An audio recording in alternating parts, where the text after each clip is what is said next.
Adit, we were earlier talking about that national statutory inquiry that has been announced just on the 9th of December. We have a new baroness that's been put into charge. But from what you're seeing, or are able to see at least on the ground, is this genuine reform or is this just and pure damage control? Where do you see this going in the days to come?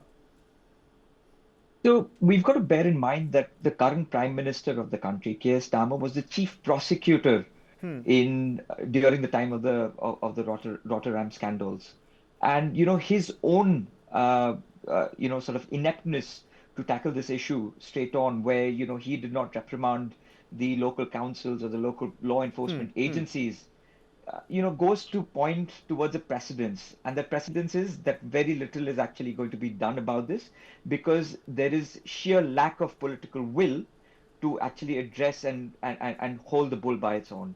Advocate Kalra was basically talking about, the Children's Act of 1989 and then which essentially became the Sexual Offences Act of 2003, which is very similar to the POSCO Act in India, where any sort of criminality and the intent of grievously hurting children can have very severe repercussions from a state perspective. But the state must act. And whatever reforms have been made since 1989, since 2005 onwards, we can clearly see that there is a clear gap between that law and the intent. So the intent is clearly missing, which is why you had to see these 200 Sikh men, come out and take the societal pressures on their shoulders to fend for one of their own.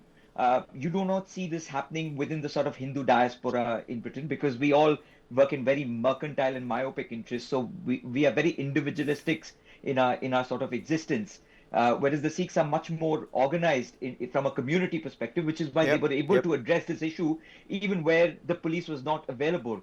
And when the police did come through, you could see that they were absolutely not interested in arresting that man. They only did that because of the pressures that was mounted by the 200 odd protesters. I must point out here that, all the members of Sher-e-Punjab that were there outside the, council flats, they made sure, and I heard a gentleman there saying as well that, it doesn't matter if the girl was a Muslim girl, it doesn't matter if the girl was a Sikh girl, she's an underage girl. What is she doing there for more than 12 hours in your flat? And you've got 6 to 7 men that come in and out of that flat. And it's not just, the members of the Sher-e-Punjab community or the Sikh community that was protesting there.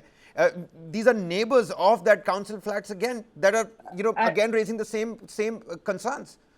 And one of the neighbors did point out that she had actually gone to the police to say that he's a repeat offender. This is not the first time that an underage girl would have visited his flat.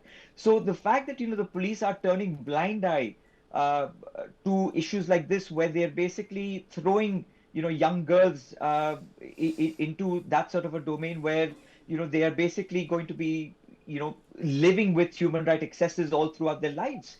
It's the worst kind of human rights abuse that one can actually endeavor. And also, let's not forget the courts themselves have also indulged in massive institutional failure, where they've actually released previous convicts, and they've allowed those convicts to live within the same vicinity of the women that they've once held hostage, and they end up going to the same shopping malls, they end up going to the same grocery stores, and imagine the plight of that woman who has to face off a sexual offender every time she goes to pick up groceries. So that's the kind of human rights excesses that we're talking about in the UK, and it's very similar to India, Kabir. Let's not forget the Ajmer rape case that happened, where scores of women, scores of students, and students going to very high elite institutions like the Mayo School were basically subjected to complete human rights excesses.